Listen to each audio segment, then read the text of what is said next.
Alright friends, now we will calculate the sum of two numbers. First, we will use a function that doesn't return a value. Then we will use a function that returns the result.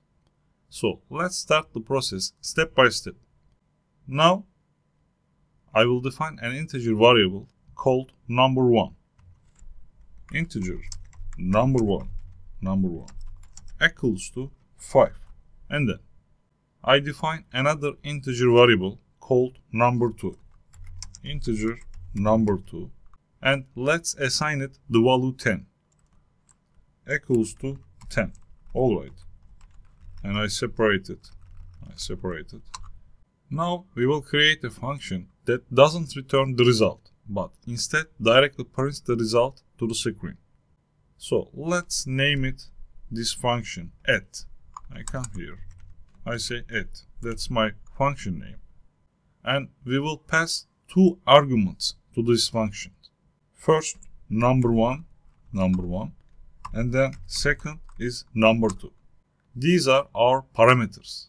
Super. So let's define this function. I say public static main, and then I delete this. What's my function name? At. And then inside the function I have two parameters.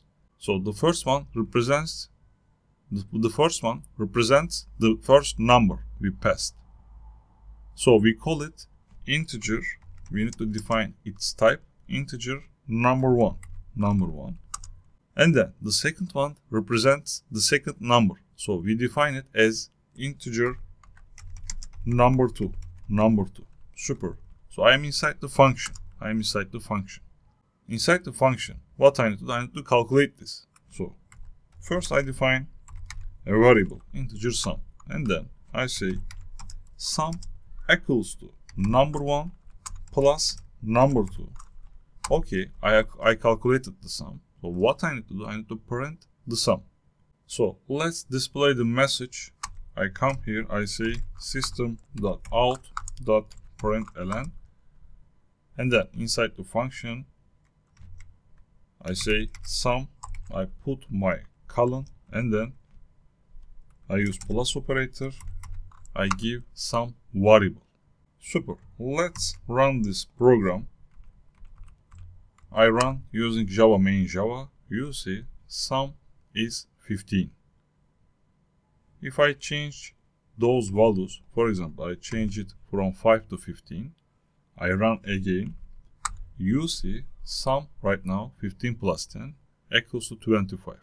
Alright, we calculated successfully and printed to the screen.